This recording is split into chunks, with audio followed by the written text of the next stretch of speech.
Hellblade 2 está destrozando las tarjetas de video. Con tarjetas de última generación que no pueden alcanzar los 60 cuadros por segundo de manera nativa, tarjetas de gama alta que se supone que son 4K que sí pueden alcanzar los 60 cuadros por segundo en 1440p. Pero aquí tenemos algo bastante extraño, porque pareciera que hay algunas tarjetas que son más viejas y que en teoría serían un poco más débiles, que están superando a las tarjetas más nuevas. ¿Qué rayos está pasando aquí? ¿Acaso será un juego muy pesado? ¿Estará mal optimizado?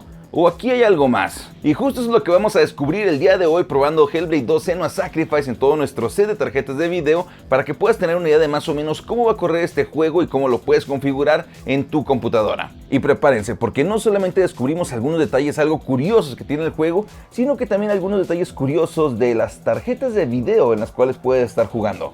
Nuestro set de pruebas consiste en una PC handheld con un Ryzen Z1 Extreme, una tarjeta de video de gama baja para 1080p súper sencilla, 3 de gama media también en 1080p, una de ellas por cierto es una tarjeta ARC de Intel para representarlos también, y en 1440p tenemos dos tarjetas equivalentes, una de AMD y una de Nvidia, para ver más o menos cómo se compara una arquitectura con otra. Y por último, claro, tenemos una tarjeta de super gama alta, la RX 7900 XTX, para más placer.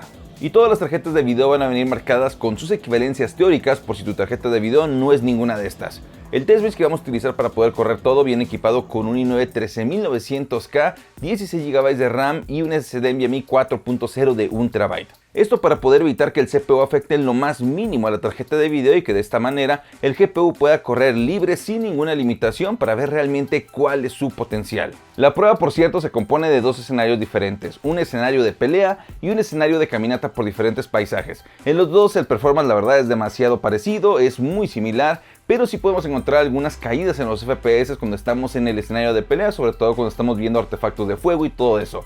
Pero la verdad es que la diferencia no es tanta como para poder estarlas separando y analizarlas de manera independiente. Por eso todo va en una sola prueba.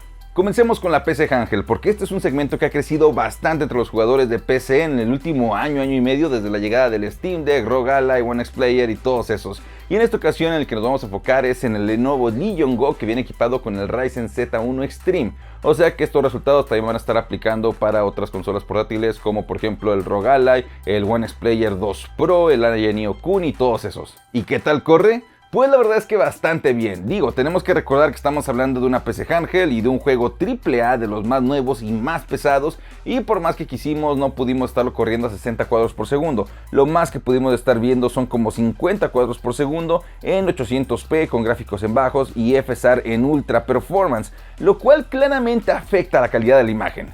Con esto queda claro que el objetivo con las PC handheld va a ser correrlo a 30 cuadros por segundo, y sorprendentemente lo logramos cómodamente. Estamos corriendo a 33.1 cuadros por segundo en promedio, pero lo estamos haciendo en 1200p o 1080p.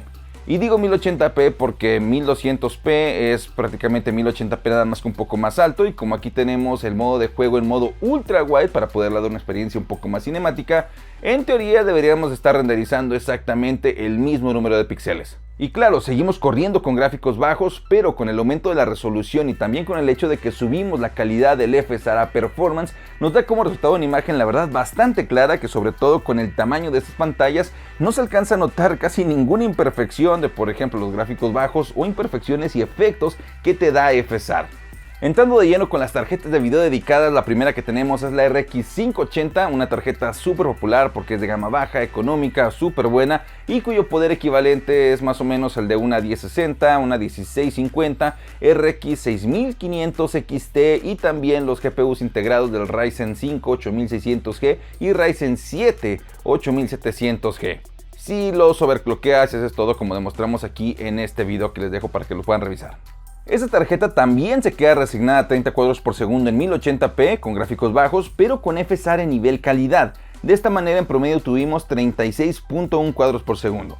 Y honestamente con esta tarjeta fue con la que me di cuenta de por qué Ninja Theory se quiso quedar con 30 cuadros por segundo nada más en las consolas. Porque por ejemplo en las secciones de caminata, si tomamos en cuenta que tenemos un aspect ratio de 16:9 o también conocido como ultra wide, esto nos da una experiencia súper cinemática y súper genial al estarlo corriendo a 30 cuadros por segundo.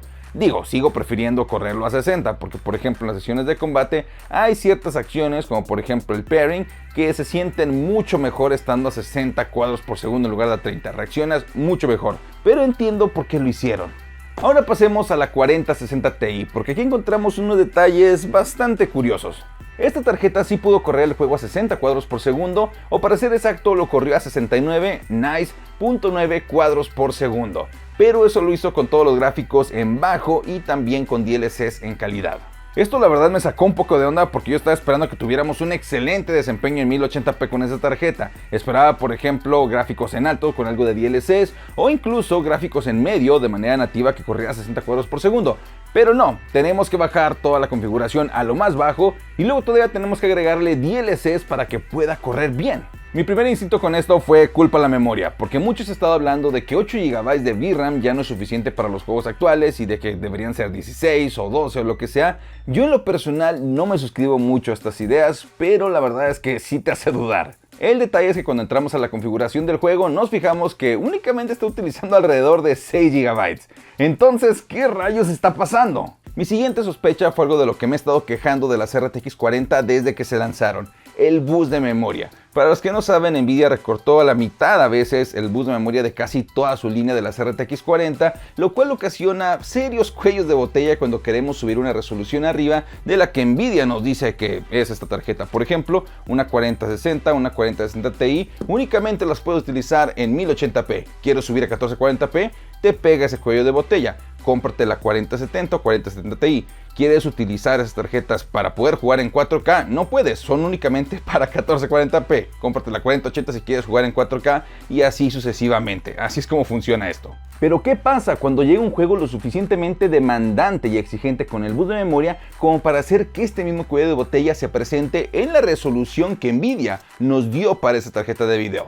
Pues pasa precisamente esto. Y no estoy loco, puedo comprobarlo utilizando esto: la RTX 2080, una tarjeta de hace 2 generaciones que además es equivalente a más o menos una 3060 o 4060, lo que significa que en teoría esta 4060 Ti debería ser más potente. ¿Qué pasa cuando corremos Hellblade en la 2080 Super? Pues logramos alcanzar un promedio de 72.9 cuadros por segundo en 1080p con gráficos en medio y DLCs en calidad. O sea que no solamente estamos superando los FPS, sino que lo estamos haciendo con una configuración gráfica mucho más pesada. Y tomen en cuenta que la 2080 Super también utiliza 8 GB de VRAM, que también es GDDR6, y la única diferencia que tiene es que esta cosa tiene un boost de memoria de 256 bits, mientras que la 4060 Ti tiene uno de 126. Lo que esto nos dice es que muy probablemente lo que está haciendo Hellblade 2 es hacer streaming de assets, por ejemplo modelos o texturas, en tiempo real y de manera muy constante, al punto en el que la 4060 Ti se satura con su boost de memoria recortado.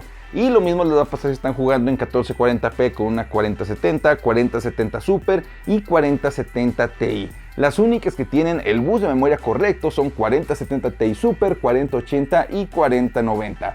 Las demás de la serie 40 no. Por último, de las tarjetas 1080p vamos a hablar sobre la Arca 750. Aquí el juego corre bien, pero honestamente tampoco es muy impresionante que digamos. La Arca 750 corre a 57.6 cuadros por segundo en promedio en 1080p con gráficos en bajos y con XeSS, que es la tecnología de upscaling de Intel, en modo balanceado. Y sí intenté hacer algunas configuraciones, como por ejemplo quise cambiar XeSS por FSAR, pero la verdad es que los saltos de poder eran casi nulos, la diferencia era muy poca y creo que XeSS en balanceado era lo ideal. De esto yo sinceramente le echo más la culpa que Intel no ha sacado drivers optimizados para Hellblade, lo cual probablemente pase en los siguientes días o a lo mejor en las siguientes semanas. No corre mal, pero se nota que está limitado por alguna otra razón que no es el poder de la tarjeta gráfica, porque aún cambiando configuraciones, el juego corre más o menos igual. Ahora pasemos a 1440p con la RTX 3080 y la RX 6800 XT, dos tarjetas que son competencia directa la una de la otra, una de Nvidia y otra de AMD, lo cual nos va a servir para ver si hay alguna especie de preferencia o alguna optimización en el juego que nos permite estar corriendo mejor en una arquitectura o en una marca que en la otra. ¿Y qué creen? Hellblade 2 corre notablemente mejor en las tarjetas de AMD. Estamos hablando de una diferencia de aproximadamente un 27% más poder en la tarjeta de AMD. En ambas estamos corriendo a 1440p con gráficos en alto y DLSS y FSR respectivamente en modo calidad. La diferencia es que la tarjeta de Nvidia está alcanzando aproximadamente 63.6 cuadros por segundo en promedio, mientras que la tarjeta de AMD está alcanzando 80.9 cuadros por segundo. Esto es de cierta manera entendible porque al final de cuentas está desarrollado principalmente para el Xbox Series X, y el Xbox Series X y el S también utilizan tecnología de AMD para su GPU, y no solamente eso, sino que la arquitectura que utilizan es RDNA 2, la misma que la RX 6800 XT, así que tendría algo de lógica que en esa tarjeta estuviera corriendo un poquito mejor. Pero 30% es demasiado, y un juego que le dé la ventaja a AMD la verdad es que no es algo tan común. Sí hay sus casos como por ejemplo Starfield o Borderlands 3, pero en esos casos donde vemos una mejora bastante amplia para las tarjetas de AMD, también tenemos anuncios de que AMD es su socio o su partner principal para el desarrollo, lo cual le daría un poco más de explicación por qué está pasando esto. En el caso de Hellblade no tiene ningún partner, no tiene ninguna tarjeta a la cual esté optimizando específicamente, así que yo le atribuiría más a esto a que a lo mejor los procesos que están utilizando en Unreal Engine 5 para poder correr Hellblade le están favoreciendo un poco más a la arquitectura de AMD, por alguna razón. Aquí, por cierto, algunas tarjetas equivalentes serían la RX 7800 XT, de hecho sería virtualmente la misma que la RX 6800, y también la 4070 Super, o 4070 normal supongo también. Y hablando de arquitecturas de AMD, esta es la RX 7900 XTX, la tarjeta de video más potente y más moderna que ofrece AMD, con la arquitectura RDNA 3. Lo más cercano a esta tarjeta sería la RTX 4080 Super, aunque la 4080 Super como quiera quedaría ligeramente por debajo de la 7900 XTX. Y aquí también encontramos algo curioso. Me di cuenta de que el juego escala sorprendentemente bien a resoluciones más altas. Por ejemplo, originalmente había visto que en 1440p el juego corre a 74 cuadros por segundo con los gráficos en alto y sin ningún tipo de escalamiento como FSR ni nada por el estilo, todo de manera nativa. Cuando vi esto pensé que Hellblade 2 ni de chiste iba a poder correr en 4K 60 cuadros por segundo sin alguna ayuda de FSR en por lo menos modo balanceado. Pero no, resulta que cuando lo subí a 4K solamente perdí como 15 cuadros por segundo, y esos 15 cuadros por segundo los recuperé con FSR en modo calidad, en nivel más tranquilo y que conserva mucho mejor la calidad de la imagen. Y sí, seguimos con gráficos en alto. Lo que esto nos dice es que Hellblade 2 está escalando perfectamente entre resoluciones, y que en realidad el problema que tiene es que es muy sensible al boost de memoria por la manera en la que está trabajando.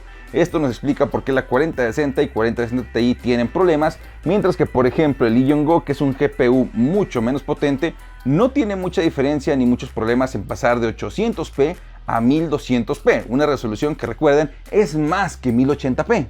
No sé ustedes, pero en lo personal me fascinó todo lo que encontramos en este video, sobre todo viendo hacia atrás y viendo los demás videos que tenemos como este. Es fascinante ver cómo cada juego es un mundo completamente diferente, cómo cada uno maneja su propia lógica, cómo manejan recursos, y cada uno tiene sus curiosidades un poco extrañas. Y si a ti te gustó tanto como a mí, por favor, danos un like y también déjanos abajo en los comentarios qué fue lo que más te pareció curioso, fascinante o a lo mejor hasta molesto de lo que presentamos aquí el día de hoy. Si pareciera que necesitamos algún hardware extra que te gustaría que probáramos, déjalo abajo en los comentarios. Y también dinos si estás jugando Hellblade 2, Senua Saga, casi digo Hellblade 1. También si lo estás jugando en PC o en consola, y si lo estás jugando en PC, dinos cuál es tu configuración y qué es lo que te ha servido más a ti, o también si te sirvieron los consejos de este video. Deja todo abajo en los comentarios y suscríbete para más contenido. Tenemos muchísimas cosas, por ejemplo vamos a estar renovando gran parte de nuestro set. No es el set que están viendo aquí, sino para los podcasts vamos a estar renovando las computadoras y vamos a hacer unas cosillas ahí interesantes. También les debo el video de las thermal sheets, no creo que se me ha olvidado, ahí las tengo. Viene también eso, simplemente se atrasaron muchas cosas de trabajo, pero viene todo en camino. Se los agradezco y nos vemos a la siguiente. Hay un gabinete también interesante que les quiero enseñar después. Bye.